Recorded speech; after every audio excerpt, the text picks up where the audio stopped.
So, for example, how about we get a show on Netflix? That'll be amazing. And let's well, I mean, to be fair, if you get the right people involved with the Resident Evil live action thing, it doesn't have to be an utter mess. But either way, You sure? the Netflix live action thing is canceled. One season, it's We're done. 4 separate attempts in, and they're all garbage. What about just wasn't one of those CG ones okay? No. I thought you And said also, I thought you said one of them was all also, right. no, Oh. no, Oh. they are all very bad. Oh But boy. also, I didn't even include that because those are canon. Mm-hmm. I'm actually talking about like mainstream spin-off Resident Evil. The Romero script is bad and never made it to production. The Mila Jovovich shit is trash. Mm-hmm. The remake that's like this like classic is bad, and then this new show is bad. Okay. Is it that the CG movies are better than all the live action ones so far? No, no, they are also bad. But because they're CG and technically canon, they get to live in the same horrible spin-off universe that like the novelization of Revenge of the Sith lives. I've heard different. I've heard different. From fucking who? I don't Who even fucking know. told you that those Resident Evil CG movies were not bad? I don't even know at this point, but there's a bunch of people right now that seem to be on that train. But I don't fucking whatever. Either way, You gonna listen to them, or you gonna listen to the guy who has a copy of the fucking mid-90s Resident Evil novels sitting around in boxes? Caliban Cove. Yeah. Yeah, That's not even the stupidest one. It's the worst one, but it's not the stupidest one.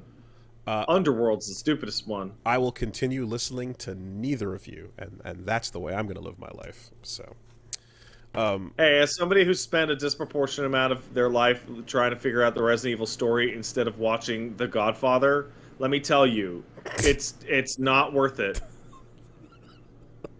It's not worth it at all. well, Netflix decided it wasn't worth it either, so they've canceled. Yeah, I bet. The Lance Reddick Wesker show, and that's that. One season and a couple of Zootopia porn references later, and they're hanging it up.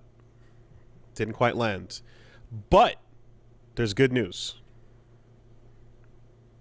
Is there? They've clearly now that the show's canceled, there's room for a new show.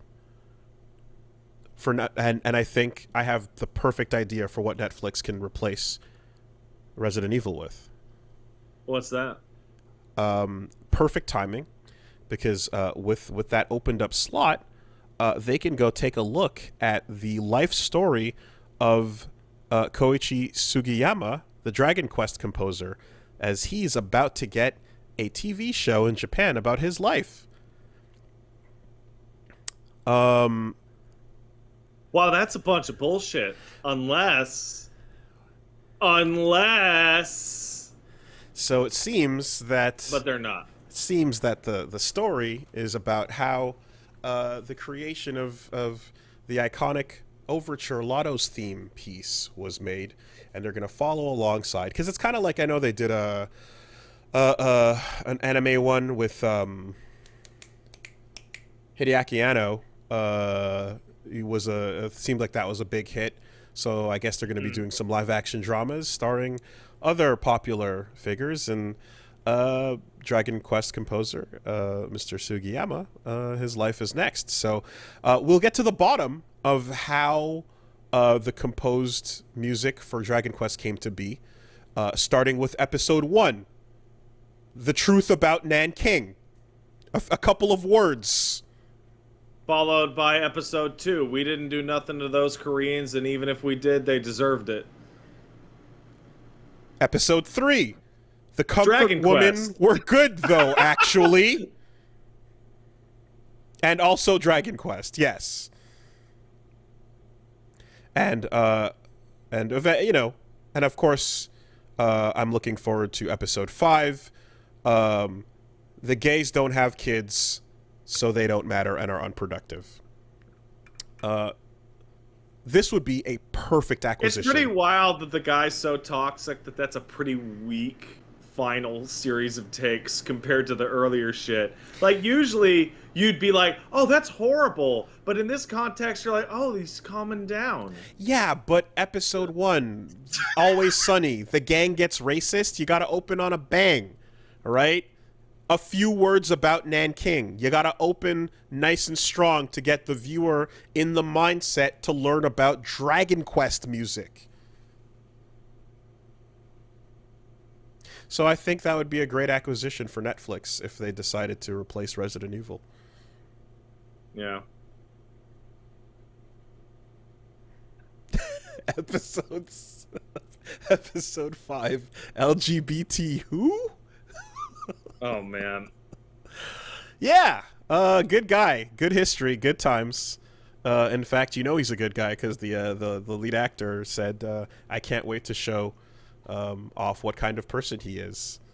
As the show begins. Hey, so listen. We're making a lot of fun. Who knows? They may actually just really go for it and be like, I'm doing a big composing. Meanwhile, big asshole. Who knows? I don't think that's what they're gonna do, but they could. You know, the breakdown here on of the introduction of the show, it doesn't seem like they're going for that angle. Seems like they're going for the fluff piece. But we'll find out this weekend when it airs, and we'll see if it's worth getting acquired by Netflix. So there we go. Oh yes, of course. Oh no, I did mention the comfort women were good actually, and when there was a resolution to ask the Japanese government to apologize for the sexual slaves, he actually came out and said, "No, don't apologize." And then he wrote a little ditty. He wrote a letter saying, "Stop it. Don't apologize for that. That was awesome." So, cool guy. Cool guy. I don't think the letter was like, no, don't. It ruled. I do. That was sick nasty. Oh, okay. You say that, but I do think that's what the letter said. Oh, man. It ruled was how he actually ended it. So, yeah. Good times. Let's learn about Dragon Quest together and its music. You know, this reminds me of, it's like, because Japan, China, and Korea, they have some shit, some historical shit, right? And it reminds me of the Yakuza series, which I have described treats like Koreans like body snatchers or like fucking space aliens. But they wanted to turn it around, right? They wanted to have the games do well in Korea because it's a big market for Japanese games. Mm-hmm. So what they did was they cast a pop star in the role of a super cool villain, the guy who looks like Virgil, in Yakuza 6. Okay. Right? And then it has like, well, look, Koreans are like a cool mafia group in Yakuza 6. And they're going to be a big part of it. And then they marketed it heavily in Korea, and it was all set to go. And the game got banned a day before it went for sale by the ratings board in Korea and just never released there. Uh-huh. Any reason why? Because fuck them. That's literally the reason. The reason is someone who had a rubber stamp decided, nah, fuck them. I see. Wow. Well, yeah. Well, I think a show like this is going to do wonders for relations between the two countries, really. Oh, I'm certain. You know? And of all the franchises of games and composers there have been that are classics, you know, of all the Michiru Yamanes of the world, the Sakaguchis and the fucking like just all the places to go. you just we had to land on this one because DQ. So Yeah. all right. It's just wild because you hear the Dragon Quest theme, and it's like da da da da da. And it's like, oh wow, it's so chill and happy and operatic. And every time I hear it, I think about the fucking rape of Nanking. And like, great, that's the exact association they were totally going for. And I got the feeling that people at Enix were just like head in hands, like we can't get. Can you? There's no way to make him quiet, right? Like just he's not going to stop. He's old. He can't. That's the thing though. And now let's triple down by making a series about it. Like let's let's like go all the way in the opposite direction instead of just trying to quietly shove it in the corner. Because there was a period of like he died and everyone was like, great, now I can enjoy Dragon Quest without thinking about this. And then they're like, no, he's a big hero. Ah, I was like, oh man. Yeah. Good times. Put a statue up. Yeah, that's popular. People like that. People like statues. Yeah. Of cool guys who thought cool stuff. Mm-hmm. And you know what would be an excellent base for his statue? What's that? A mass grave of severed ears. Oh, good.